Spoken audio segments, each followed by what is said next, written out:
Selamat pagi teman-teman. Kita dari Praksi Banteng akan menjelaskan apa itu demokrasi. Sebelum masuk ke demokrasi, saya akan memperkenalkan nama saya dan teman-teman saya. Saya Gilang.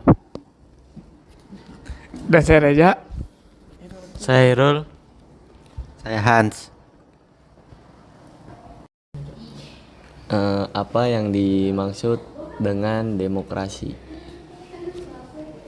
Oke, demokrasi adalah di mana suatu masyarakat mengadakan musyawarah saat pemilu, contohnya pada tanggal 14 Februari yang kemarin pemilihan presiden dan wakil presiden dan DPR RI dan DPRD.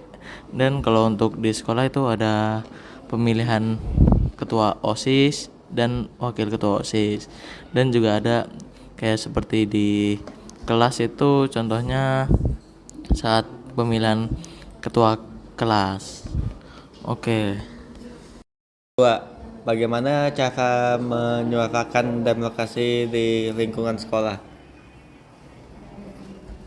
Jawabannya ikut serta dalam pemilihan ketua OSIS. Yang kedua, mengikuti dan melakukan kegiatan OSIS. Yang ketiga, bersikap adil dan tidak berbeda-beda teman. Yang keempat, di lingkungan sekolah ada banyak contoh perilaku demokrasi yang bisa dilakukan oleh pelajar. Yang kedua, bagaimana pendapatnya Irfan? Oke. Pendapat saya tentang soal tadi yaitu ya benar sih menurut Reja tadi, mengikut serta dalam pemilihan OSIS dan jangan sampai golput dan harus yakin dengan pilihannya, tidak boleh ragu seperti itu. Dan juga dalam harus mengikuti saat pemilihan ketua kelas, misalkan ada berapa dan harus ikut ini juga, tidak boleh asal milih lah. Dan harus bersikapnya tuh harus adil dan tidak melihat beda-beda.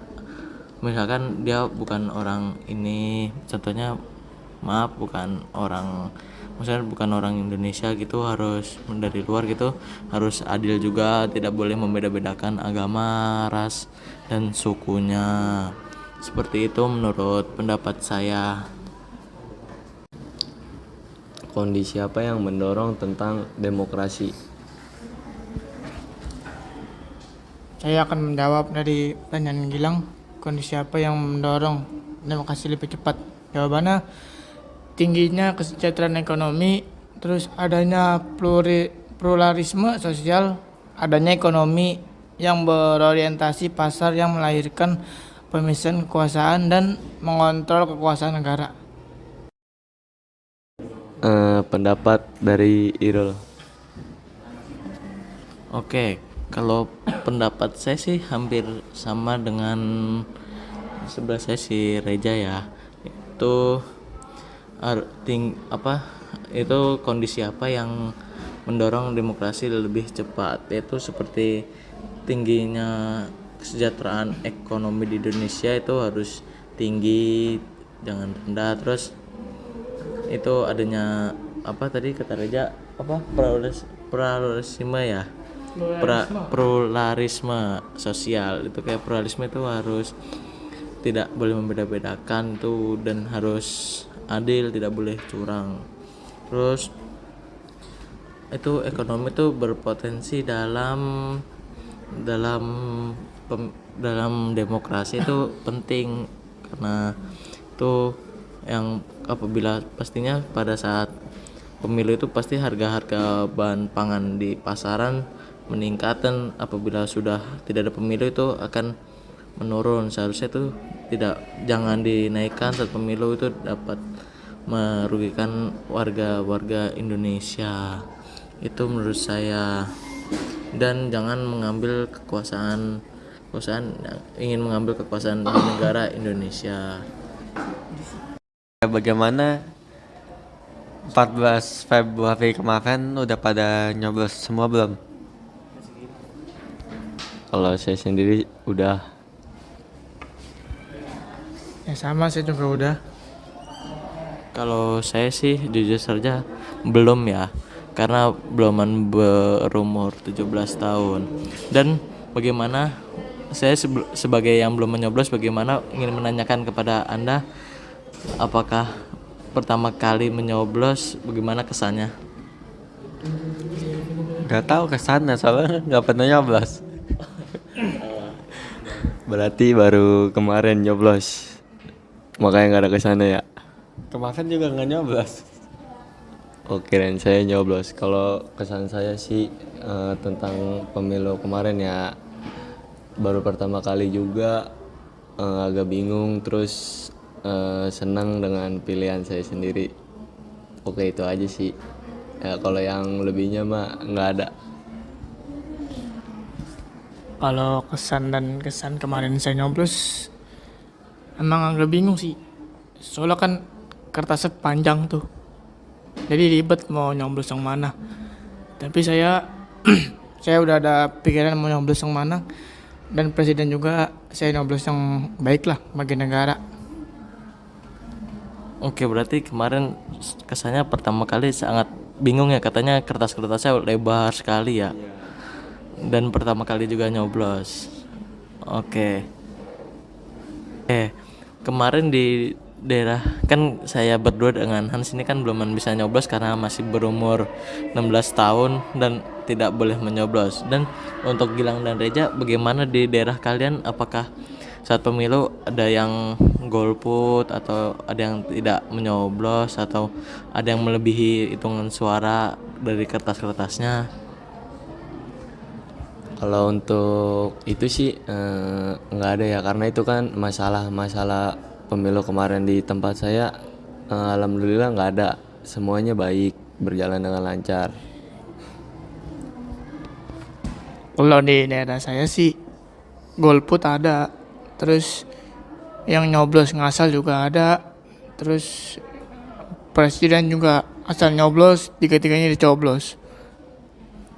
Oh, berarti kalau di daerahnya Gilang aman berarti ya, tidak ada yang golput ataupun yang asal-asal memilih ya. Berarti di daerahnya Reja itu sangat banyak yang bingung ingin memilih siapa. Banyak yang golput juga kan? Oke, berarti banyak sekali itu aslinya kalau golput itu tidak boleh menurut ini, karena itu apa namanya ya, kayak tidak boleh golput itu artinya harus yakin dengan pilihan kita, salah satu tidak boleh golput. Oke. Oke, pertanyaan ketiga. Untuk Reja, apa yang dimaksud dengan demokrasi Pancasila? Demokrasi Pancasila merupakan demokrasi yang saat ini berlaku di tanah air. Demokrasi Pancasila adalah kerakyatan yang dipimpin oleh hikmat kebijaksanaan dalam permusyawaratan perwakilan dan yang kebutuhan berperi kemanusiaan yang adil dan beradab, mempersatukan Indonesia dan bersikap bertujuan mencapai keadilan sosial bagi seluruh rakyat Indonesia. Kalau menurut saya demokrasi Pancasila itu demokrasi sistem pemerintah yang diarah oleh kebijakan melalui proses musyawarah dan perwakilan yang didasarkan pada ketuhanan serta kemanusiaan adil dan beradab.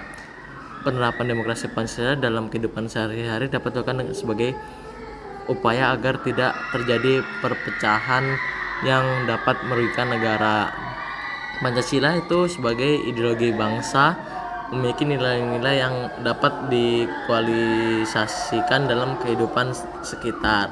Untuk lebih jelasnya, ini ciri-ciri demokrasi Pancasila itu ada kedaulatan berada di tangan rakyat, selalu didasarkan pada kekeluargaan dan gotong royong, pengambilan keputusan melalui musyawarah untuk mencapai mufakat, terus terdapat keselarasan antara hak dan kewajiban, menghargai hak asasi manusia, ketidaksetujuan terhadap kebijakan pemerintah dapat disampaikan melalui wakil-wakil rakyat, tidak mengadopsi sistem partai tunggal, dan pemilihan umum dilaksanakan secara langsung, bebas, terbuka, jujur, dan adil.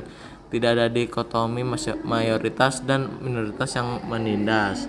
Terus contohnya dalam penerapan kehidupan sehari-hari itu harus menghormati setiap perbedaan keyakinan beragama dan ras dan suku, dan membina kerukunan hidup antar masyarakat yang memiliki perbedaan agama dan keyakinan. Terus ada lagi menanamkan penerapan rasa toleransi kepada orang lain, menghargai dan menghormati antar masyarakat. Terus ada menghidupkan segala perbedaan yang ada sehingga berbeda terdapat pengarah kepada persatuan atas dasar Bhinneka Tunggal Ika.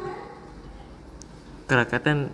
Terus menyelesaikan masalah melalui musyawarah untuk mencapai kata sepakat. Terus ada mengembangkan sikap suasana keluarga dan gotong royong untuk segenap masyarakat Indonesia. Itu contoh-contohnya dalam demokrasi Pancasila. Oke, kesimpulannya tentang demokrasi di sekolah itu bervariasi tergantung pada perspektif dan pengalaman individu. Yang kemarin saat pemilihan itu, demokrasi sekolah juga dapat sebagai langkah positif dalam memperkenalkan prinsip-prinsip demokrasi kepada generasi muda. Itu kayak sebelum saat pemilihan presiden kan mulai ada pemilihan OSIS, jadi mereka sudah berpengalaman saat pemilihan. Terus melalui partisipasi aktif dalam proses pengambilan keputusan, siswa dapat belajar tentang nilai-nilai seperti keadilan, tanggung jawab, dan kerjasama. Terima kasih untuk Irul dan Reja sudah mau menjawab pertanyaan saya, Gilang, dan Hans. Nah, itu saja dari kita Praksi Banteng tentang demokrasi. Terima kasih.